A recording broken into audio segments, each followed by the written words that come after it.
தம்பியார் உளராக வேண்டும் என வைத்த தயா உம்பர் உலகு அணைய உறும் நிலை விளக்க உயிர் தாங்கி அம்பொன்மணி நூல் தாங்காது அனைத்துயிர்க்கும் அருள் தாங்கி இம்பர்மனை தவம் புரிந்து திலகவதியார் இருந்தார் என்கிறார் தெய்வச்சேக்கிழார்.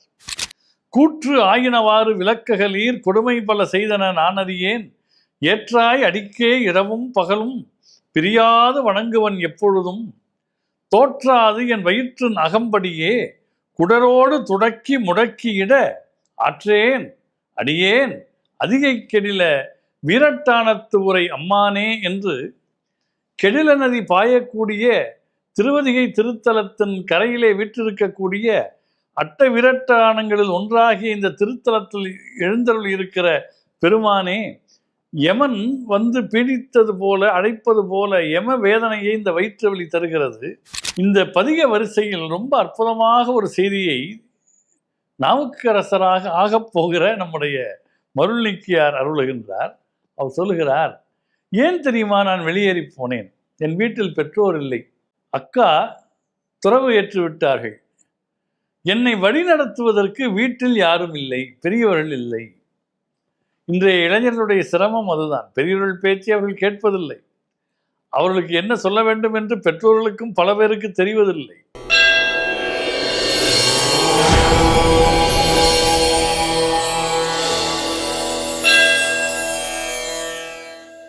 தெய்வத்தமிழ் டிவி நேயர்களுக்கு வணக்கம்.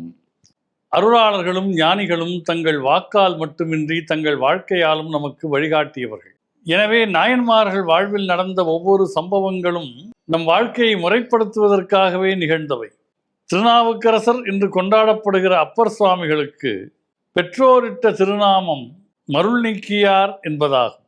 அவருக்கு ஒரு மூத்த சகோதரி இருந்தார், திலகவதியார் என்பது அவருடைய திருப்பெயர்.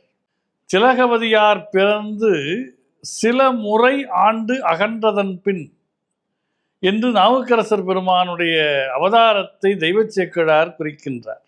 இதில் திலகவதியாருக்கு நிச்சயிக்கப்பட்ட மணமகன் தளபதியாக அரசனிடம் பணிபுரிந்த கலிப்பகையார். அவர் போரிலே மாண்டு போகிறார். தன்னுடைய மகளுக்கு உறுதி செய்யப்பட்ட மணமகன் மாண்ட வருத்தத்திலே மருள்நீக்கியாருடைய பெற்றோர்கள் மறைகிறார்கள். பெற்றோரும் இல்லை, தன்னை கரம் பிடிக்க நிச்சயிக்கப்பட்ட மனிதனும் இல்லை.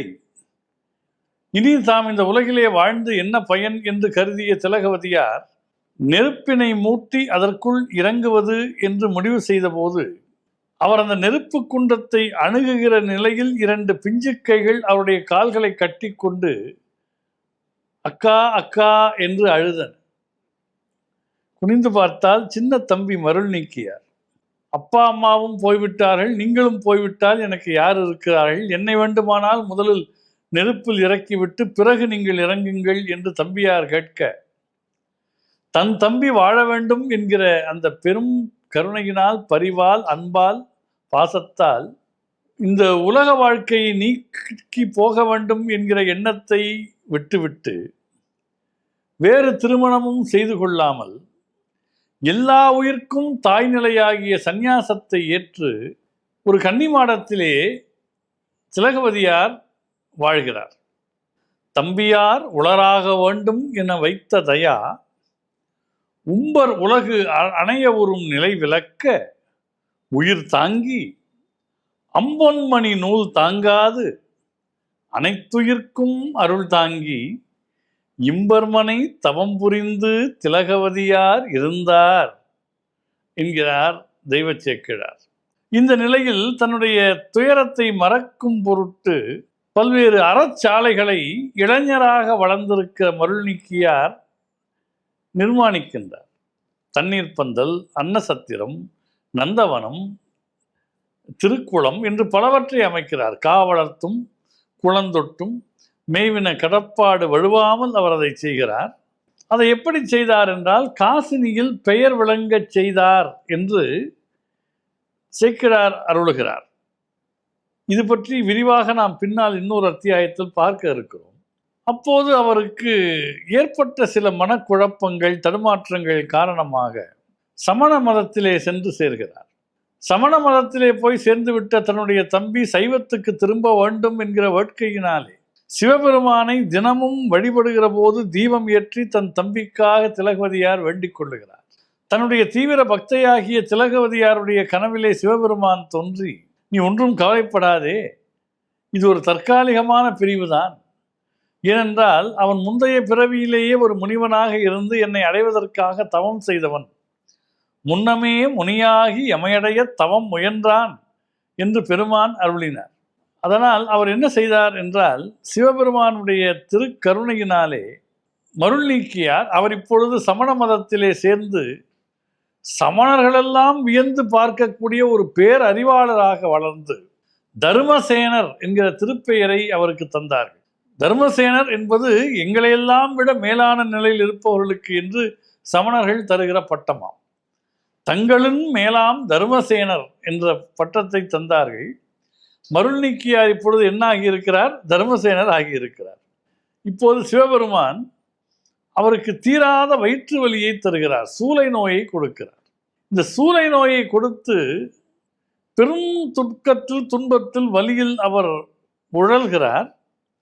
சமணர்கள் எவ்வளவு முயன்றும் அந்த வயிற்று வலி வளர்ந்ததே தவிர குறையவில்லை. எனவே தன்னுடைய தமக்கையார் வந்து அருள் செய்தால் தமக்கு அது தீரும் என்று நினைத்து அவரை அழைத்து வரும்படி ஒருவரை அனுப்புகிறார். வேறு மதத்தின் வழிபாட்டு முறை அல்லது வாழ்க்கை முறை இருக்கிற இடத்திற்கு நான் வரமாட்டேன், என் தம்பியை இங்கே வரச் சொல் என்று பெருமாட்டி அருளுகிறார். ஒரு நாள் இரவு யாருக்கும் தெரியாமல் ஒரு வெள்ளாடையை போர்த்து கொண்டு அந்த இடத்திலிருந்து நீங்கி திலகவதியார் இருக்கக்கூடிய திரு அதிகை என்கிற திருத்தலத்தை நோக்கி வெகு வேகமாக வலி தாங்காமல் வலி உந்த பெருமானுடைய அருளும் உந்த வருகிறார் மருள் நீக்கியார். அவர் தன்னுடைய தமக்கையை பார்த்த மாத்திரத்தில் திருவடிகளிலே விழுந்து வணங்க திருநீர் தருகிறார் திலகவதியார். பெருவாழ்வு வந்தது என்று சொல்லி அந்த திருநீற்றை பூசிக்கொண்டு திரு அதிகை வீரட்டானத்து இறைவனிடத்திலே சென்று தன் வயிற்று வலி தீர வேண்டும் என்று விண்ணப்பிக்கின்றார். திருவாளன் திருநீரு திலகவதியார் அளிப்ப பெருவாழ்வு வந்ததென பணிந்தேற்று என்கிறார் தெய்வச்சேக்கிழார். இந்த இரண்டு நிலைப்பாடுகளையும் நாம் பின்னால் விரிவாக பார்க்க இருக்கிறோம். ஆனால் பெருமானிடத்திலே போய் அவர் விண்ணப்பிக்கிறார், இந்த வயிற்று வலியை தீர்த்தருள வேண்டும். கூற்று ஆயினவாறு விளக்ககலீர் கொடுமை பல செய்தன நானறியேன், ஏற்றாய் அடிக்கே இரவும் பகலும் பிரியாது வணங்குவன் எப்பொழுதும், தோற்றாது என் வயிற்றின் அகம்படியே குடரோடு துடக்கி முடக்கியிட ஆற்றேன் அடியேன் அதிகை கெடில வீரட்டானத்து உரை அம்மானே என்று கெடில நதி பாயக்கூடிய திருவதிகை திருத்தலத்தின் கரையிலே வீற்றிருக்கக்கூடிய அட்ட விரட்டானங்களில் ஒன்றாகிய இந்த திருத்தலத்தில் எழுந்தருள் இருக்கிற பெருமானே, யமன் வந்து பீடித்தது போல அழைப்பது போல யம வேதனையை இந்த வயிற்று வலி தருகிறது. பெருங்குடலும் சிறுகுடலும் ஒன்றோடொன்று மோதி சண்டையிடுவது போல் வலி வருகிறது. குடரோடு துடக்கி முடக்கியிட ஆற்றேன், என்னால் தாங்க முடியவில்லை என்று பதிகம் அருளத் தொடங்குகின்றார்.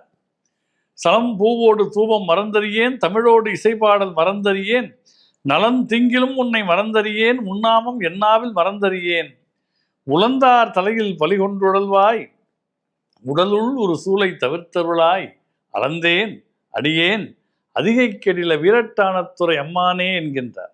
இந்த பாடல் நமக்கு என்ன சொல்லுகிறது?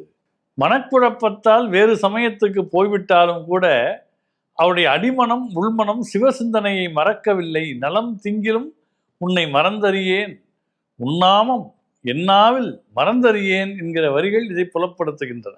இந்த பதிக வரிசையில் ரொம்ப அற்புதமாக ஒரு செய்தியை நாவுக்கரசராக ஆகப் போகிற நம்முடைய மருள் நீக்கியார் அருளுகின்றார். அவர் சொல்லுகிறார், ஏன் தெரியுமா நான் வெளியேறி போனேன்? என் வீட்டில் பெற்றோர் இல்லை, அக்கா துறவு ஏற்று விட்டார்கள், என்னை வழிநடத்துவதற்கு வீட்டில் யாரும் இல்லை, பெரியவர்கள் இல்லை. இன்றைய இளைஞர்களுடைய சிரமம் அதுதான். பெரியவர்கள் பேச்சு அவர்கள் கேட்பதில்லை. அவர்களுக்கு என்ன சொல்ல வேண்டும் என்று பெற்றோர்களுக்கும் பல பேருக்கு தெரிவதில்லை. நாவுக்கரசர் சொல்லுகிறார், உயர்ந்தேன் மனை வாழ்க்கையும் ஒன்பொருளும் ஒருவர் தலை காவல் இலாமையினால் வயந்தே உமக்கு ஆள் செய்து வாழலுற்றால் வலிக்கின்றது சூலை தவிர்த்தருளீர்.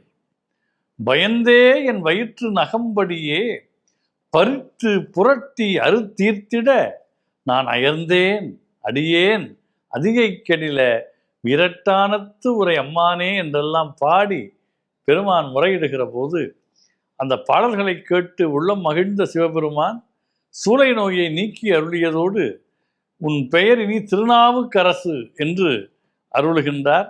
அன்று முதல் திருநாவுக்கரசர் என்கிற திருநாமத்துக்கு உரியவராக நம்முடைய சுவாமிகள் போற்றப்படுகின்றார். அவரை ஞானசம்பந்த பெருமான் அப்பரே என்று அழைத்தமையால் அப்பர் சுவாமிகள் என்றும் அவர் சுட்டப்படுகின்றார். தேவார மூவரில் வயதிலே மூத்தவராக இருந்தாலும் பெரும் பகுதியை வேறு மதத்திலே கழித்துவிட்டு பிறகு மீண்டு பதிகங்கள் பாடி அருளியதால் கால வைப்பு முறையிலும் களத்திலே நின்று பணியாற்றிய விதத்திலும் அவருடைய தேவாரங்கள் 4, 5, 6 என்று அமைந்திருக்கின்றன. முதல் 3 திருமுறைகள் ஞானசம்பந்த பெருமான் தேவாரமாகவும் 4, 5, 6 ஆகிய திருமுறைகள் திருநாவுக்கரசர் பெருமானுடைய தேவாரமாகவும் 7ஆம் திருமுறை சுந்தரமூர்த்தி சுவாமிகள் அருளிய தேவாரமாகவும் 8ஆம் திருமுறை மணிவாசக பெருந்தகை அருளிய திருவாசகம் திருக்கோவையார் ஆகியவை என்றும் நம்முடைய தொகுப்பு முறை திருமுறைகளை முறைப்படுத்தி இருப்பதை பார்க்கிறோம். எனவே சிறுவயதில் ஒரு தவறு நிகழ்ந்து விட்டாலும் கூட இறையருள் நிறையருளாக இருக்கிற பட்சத்தில் மீண்டும் தன்னுடைய தாய் மதத்திற்கு திரும்பி தன்னை திருத்திக் கொள்ளலாம். மீண்டும் தன் பிறவிக்கு உரிய நெறியிலே ஒரு மனிதன் பயணம் செய்யலாம். அதன் மூலம் சமய வழிகாட்டியாக ஞானியாக உயரலாம் என்கிற நம்பிக்கையை நாவுக்கரசர் பெருமானுடைய அருள் வரலாறு நமக்கு உணர்த்துகின்றது. வெவ்வேறு இடங்களில் அவருக்கு அந்த வருத்தம் இருக்கிறது. வேறொரு மதத்துக்கு போய்விட்டு வந்தோமே, நாம் கொஞ்ச காலம் சிவனை வழிபடாமல் கழித்து விட்டோமே என்கிற ஏக்கம் இருந்தாலும் கூட அவருடைய அடிமனதில் எப்போதும் சிவ சிந்தனைகளும் சிவாய நம என்கிற திருநாமத்தை உரைக்கக்கூடிய ஒரு பாங்கும் இருந்தமையினாலே அவர் ஒரு சமய ஆச்சாரியராக சமய வழிகாட்டியாக விளங்குகின்றார் என்று நாவுக்கரசர் பெருமானுடைய வாழ்வும் வாக்கும் இணைந்து நமக்கு ஒரு வழிகாட்டுதலை தருகின்றன. அவர் வாழ்வில் நடந்த சம்பவங்கள், அந்த சம்பவங்களின் விளைவாக எதிர்ப்பட்ட பணுவல்கள், சிவ சிந்தனையிலே ஆழ்ந்து அவர் அருளிய திருமுறைகள் 4, 5, 6 நம்மால் போற்றி வழிபட்டு வாசிக்கப்பட வேண்டியவை. திருமுறைகள் பற்றிய சிந்தனைகளோடு தொடர்ந்து சந்திப்போம். வணக்கம்.